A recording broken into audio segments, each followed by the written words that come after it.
2025년 8월 29일 새벽을 여는 말씀은 시편 70편의 말씀입니다. 봉독하여 드리겠습니다.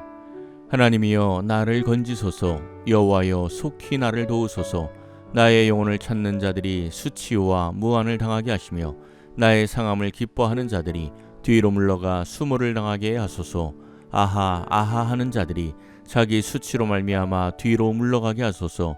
주를 찾는 모든 자들이 주로 말미암아 기뻐하고 즐거워하게 하시며 주의 구원을 사랑하는 자들이 항상 말하기를 하나님은 위대하시다 하게 하소서. 나는 가난하고 궁핍하오니 하나님이여 속히 내게 임하소서. 주는 나의 도움이시요 나를 건지시는 이시오니 여호와여 지체하지 마소서. 아멘. 어제 시편 69편에서 깊은 수렁에 빠진 것과 같은 위기를 느끼던 다윗에 대한 말씀이 나왔는데, 저는 청년 시절에 실제로 깊은 물에 빠진 위기를 2번 경험하였습니다. 계곡에 놀러 갔다가 물에 빠진 아이를 보고 건져주려고 하다가 함께 빠져 죽을 뻔한 적이 있습니다. 다행히 깊은 곳이 넓지 않아서 바닥을 치고 올라와서 빠져나왔습니다. 또 한 번은 바다에서 경험을 했습니다. 제부도에서 허벅지 정도 물이 차는 곳까지 걸어 나가서 낚시를 했는데 낚시가 너무 잘 되었습니다. 고등어만한 망둥어들이 계속 낚였습니다. 신나게 낚시를 하다 보니 어느새 물이 명치 부근까지 찬 것이었습니다. 깜짝 놀라서 뒤를 돌아보니 물이 이미 많이 들어와서 해변까지 굉장히 멀게 보였습니다. 부랴부랴 복귀를 하는데 밀물 속도가 얼마나 빠른지 금방 가슴팍까지 물이 차올랐습니다. 서해라 바닥은 보이지 않았고 언제 갯골이 나올지 모르는 상황이라 정말 주여 소리가 절로 나왔습니다. 오늘 말씀도 시편 69편과 마찬가지로 다윗이 깊은 수렁에 빠진 것과 같은 급박한 상황 속에서 하나님께 기도하는 내용입니다. 이 말씀은 시편 40편에서 이미 한번 나왔던 말씀입니다. 시편 40편 13절부터 17절과 단어상의 약간의 차이를 제외하고는 똑같은 말씀입니다.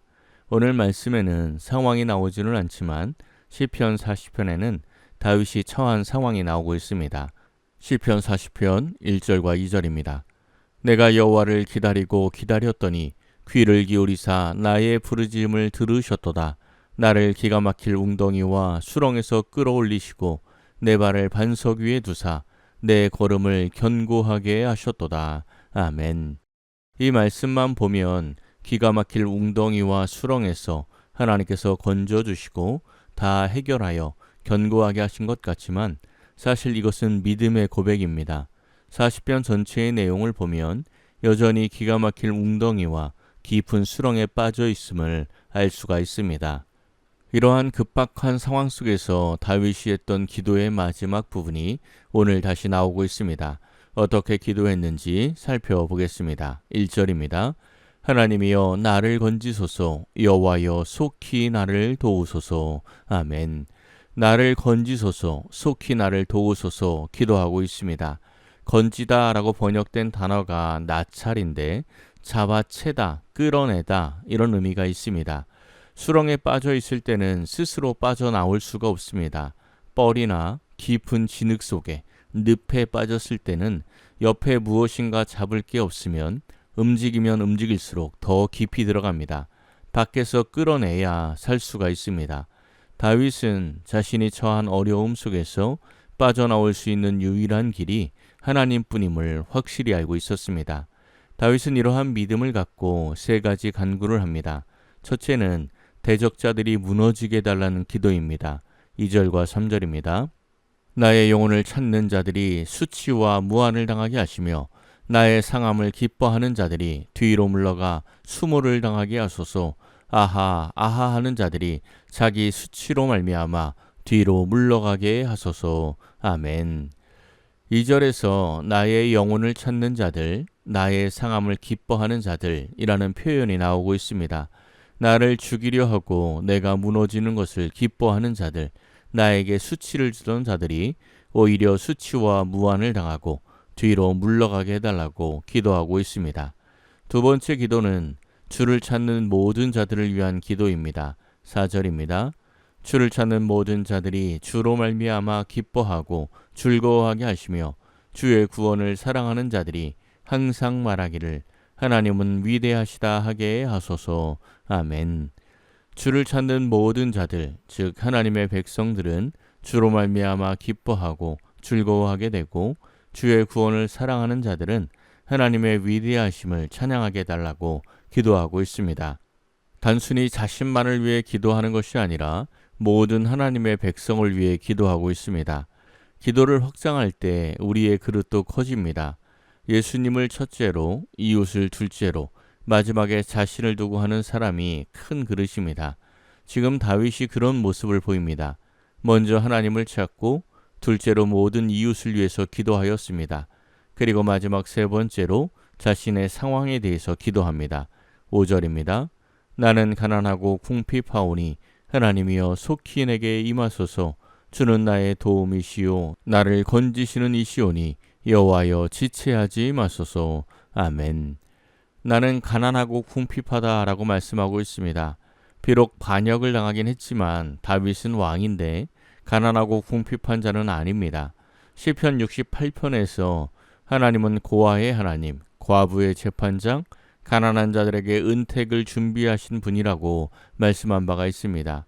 지금 다윗은 자신의 약함을 발견한 사람입니다. 물질적인 가난과 궁핍이 아니라 심령의 가난함으로 하나님께 나아가고 있습니다. 우리는 어려운 일을 만날 때 다윗의 이러한 자세를 배워야 합니다. 다윗은 사울에게 쫓길 때부터 아들의 반역까지 힘이 없어서 도망 다니는 게 아닙니다. 사울을 죽일 수 있는 기회가 2번이나 있었습니다. 압살롬의 반역 때에도 성을 지키며 충분히 싸울 수 있었습니다. 그런데 하나님이 말씀하지 않으면 그는 자기의 힘을 모두 내려놓고 피하였습니다. 그리고 하나님의 응답을 기다리고 기도하였습니다. 오늘 말씀에서 1절에도 속히가 나오고 마지막 5절에서도 속히가 나옵니다. 매우 급박한 상황이라는 것을 알 수가 있습니다. 그럼에도 인간적인 방법을 동원하는 것이 아니라 여호와여 지체하지 마소서 기도하며 끝까지 하나님의 방법을 간구하고 기다리고 있는 믿음을 보여주고 있습니다. 또한 1절에서 여호와여 속히 나를 도우소서라고 기도했는데 5절에서는 주는 나의 도움이시오라고 확신하는 믿음을 보여주고 있습니다. 우리도 이러한 믿음이 있기를 소원합니다. 하나님께 도움을 요청하고 간구하였다면 그냥 기도만 하는 것이 아니고 하나님이 나의 도움이심을 확신하시기를 바랍니다. 그리하여 깊은 수렁에서도 이끌어 주시고 든든한 반석 위에 세우시는 하나님을 경험하시기를 예수님의 이름으로 간절히 축원합니다. 기도하겠습니다.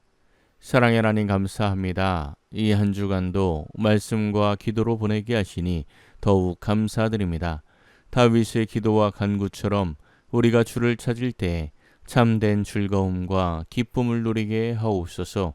날마다 우리를 건지시고 도우시는 하나님을 목도하게 하시며 우리의 삶을 통해 하나님의 위대하심이 드러나게 하옵소서.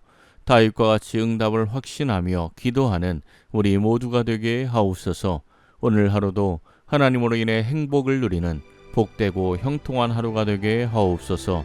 모든 것을 감사드리며 우리 주 예수 그리스도의 이름으로 기도하옵나이다. 아멘. 오늘 말씀을 생각하고 하루를 결단하며 깊은 기도의 자리로 나아가겠습니다.